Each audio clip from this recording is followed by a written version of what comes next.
The Energy Dialogues, brought to you by EnergyNow. The Energy Dialogues is a series of podcasts that showcases companies, events, and topics that are part of our energy industry. Today's Energy Dialogue guest is Fred Yee from Active Conversion. And now, your host for today's Energy Dialogue, David Yeager. Well, Fred, welcome to Energy Dialogue. And, Thanks for having me. Yeah, no, that's great. I've got an interesting company here. So I find, because it's a people business, it's nice to know the people behind the business. So maybe we could start out by saying, where'd you start and how'd you get to where you are? Okay, well that's a easy but tough question. Well, no, it's a segue into the more technical details. Well, I've been an entrepreneur for many years now. Okay. And Active Conversion is my latest venture. Oh, okay. And being born and bred Calgarian, and being in the technology side, but also a sales and marketing type of person, it always occurred to me that it was odd that the industrial companies, in particular, based in Alberta, didn't do much for marketing. I mean, it was all about, we don't need this, it's all word of mouth, it's all oil patch. It just didn't resonate with I me. ran oil field service companies, and you are bang on the money. Yeah. So what businesses were you in before you did this? Well, the last one before this was in web conferencing. So you know how you use GoToMeeting and Yeah. things like that. Join me nowadays. Okay. Well, I spun one out from the University of Calgary about 15 years ago, and ended up at right time, right place with the internet boom going on in the 2000s. Yeah. And sold that to a Boston company, actually. So technology base, in a sense, you could say even that was marketing of sorts, because that's one of the big uses for web conferencing now. Well, what this company you started when? Must have been a while ago. You seem to have done quite a bit of work for a lot of companies. It's actually 2004 we kind of began, but we really were just building the business plan.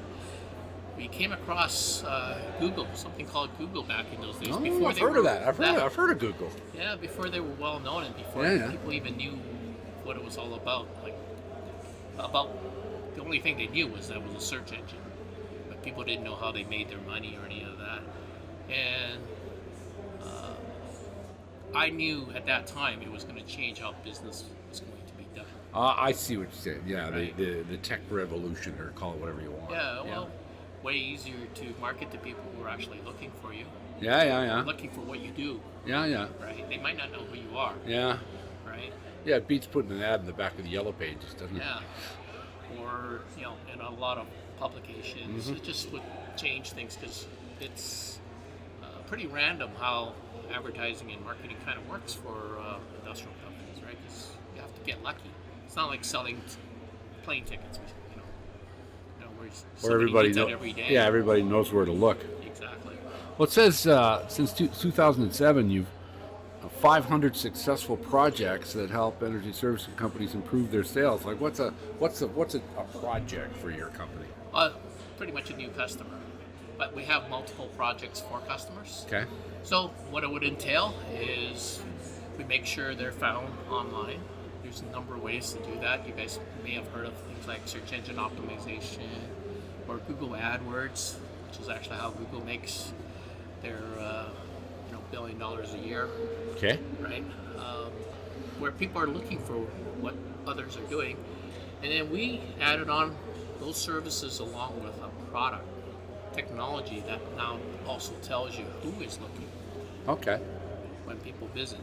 Okay. Right, and tie that together with scoring them. So some people will look at websites just because they're looking for a job, or a student could be doing some research. A competitor might be looking, but lots of others are actually looking for what you do because they need to fulfill a requirement. Okay. And that makes a lot of sense if you think about it in the oil patch, right? There's some very specific things that need to be done. There's very few companies that do it in the world. There's very few companies in other places. Some of our best success And some of the stories. more niche products, you're absolutely right. Yeah, well, there's some things, a lot of activity in West Texas, right, or North Dakota. Yeah. they don't actually have a lot of the technology or services that we have here in Alberta. Okay. Right? Guess what? They get found in Alberta, and then they end up going down there to do work. Well, I just want to say that the way the oil service industry markets, I've been at this for quite a while, and it's tremendous room for improvement. Let's put it that way. Yeah. Now, do you think that companies since the downturn, have they increased their marketing, changed their marketing, focused their marketing, or more receptive to new ways of marketing? They're more receptive, but just to be a little profound, there had to be some consolidation first, because there were some people who were hurting real bad and wanted to start marketing, but they didn't actually now have the funds. Right. They're busy surviving. Now that we've been through, really, in a sense, over 2 years worth of pain, the ones who are surviving, like Tundra, you were interviewing earlier. Yeah. They use us, their customer of ours, for example. Those companies are thriving on it. So they went up their game. Yeah. Okay. Or be ahead of the pack, because I hear a lot in the oil patch where there's business, but it's very competitive. A lot of guys chasing the same piece of pie. It is. It's not particular. Well, depending on the company and the commitment, it's not necessarily that scientific as scientific as you're using technology to make it be. When you go into a client, and this is a loaded question because I used to run oil field service companies.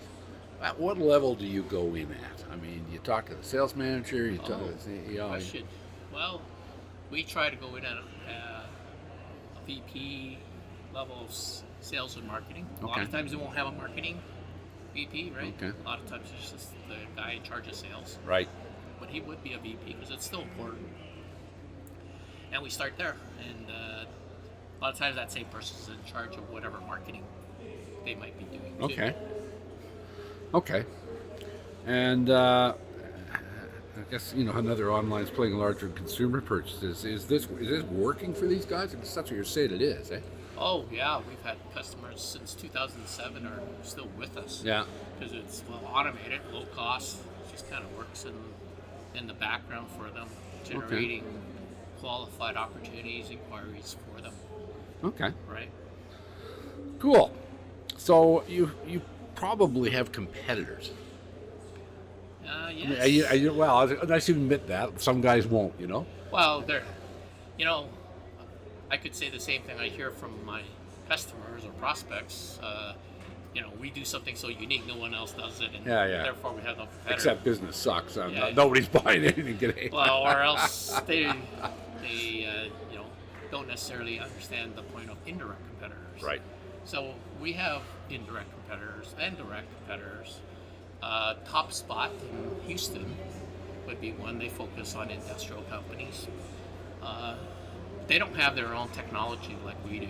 All right. Right. They use mostly services to get around what they do, and then they, resell somebody else's software. Okay. To do the same sort of things. Well, look, I'm a huge fan of what you're doing, and so are your customers apparently. What's the next step for the company? For us? Yeah. Well, we're trying to scale it. We have a pretty big U.S. operation now. Okay. Right. They're probably a third of our business now. Oh, really? Yeah. But more of our revenue, more than a third because of the exchange rate. Okay. So I think you'll hear from a lot of other people, just like we've heard, which is the Americans are really aggressive. Like, they understand marketing. What I'd like to do, being that we're headquartered here, most of our people are Albertans, that we help Canadian companies get that edge as well, as long as they're willing to listen. Well, I just found that the business was so what I call frothy. Yes. Since the turn of the century, it's been great, right? We had a little setback in 2009, and then what hit the fan in 15, and so I've found that a lot of these companies are run by engineers and technical guys and build it and they shall come type guys. Yeah. So do you, and so this is why I'm asking these questions. At what level do you go in at? do you think you've got a you probably answered this question in advance, but you've probably, for the customers that are left, you've probably got a more engaged client base than you did before. These guys are getting serious about this? You know what? When you're going from zero, to be honest, what we do, they're more engaged when we're selling to them. Right. But after they become customers, they're like many of our other customers. As long as it's working and the phone keeps ringing and emails keep coming in, Yeah. they're just happy to let it run. Yeah. I guess it's different from, say, running advertising or anything like this, where it's, you run a campaign. Ours is an ongoing sort of thing. Yeah. And is it, again, I don't expect, I'm sure you've got a different pricing model, but how does it work? Would there be a setup cost and then a maintenance cost?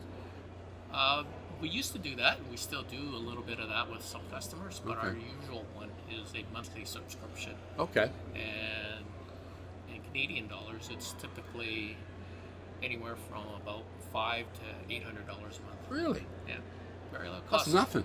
Yeah, especially when you consider how the price points of the equipment here and the services. That's 2 good tickets to the Calgary Flames and a night on the town. Yeah. Yeah, it's just... But that used to be our competition sometimes, because people would say, we would ask them what's their marketing, and you probably know this, Dave. It'd be, we take guys to hockey games. No, it was straight. It was legal graft. It was the old buddy system. So but at the same time, that's not really marketing, because your competition's doing the same thing. Yeah. Right. Well, you still need an account rep if you're selling a service. You still need an account rep to keep it out of the ditch and manage the relationship. Yeah, especially with existing customers. Yeah, exactly. We had a prospect really hated marketing, just like what you were saying. They only had 3 customers before the downturn. And one of our things that I'm we sure always say 2 of them were the wrong ones. Yeah, right? exactly. And that's another reason to have it's business 101. Yeah. To not, have more than, say, 5-10% of your business come from one customer. I ran public companies for 25 years, and that was the first question that most investors asked, and we actually had to disclose that in whether we did more than 10% of the business with one customer, and then they wanted to know who it was, right? Yeah. And then what was the risk going to be and stuff like that. So yeah, I'm with you, and more important, you get to high grade your clients because they contact you. Right. Yeah. Okay. Wow.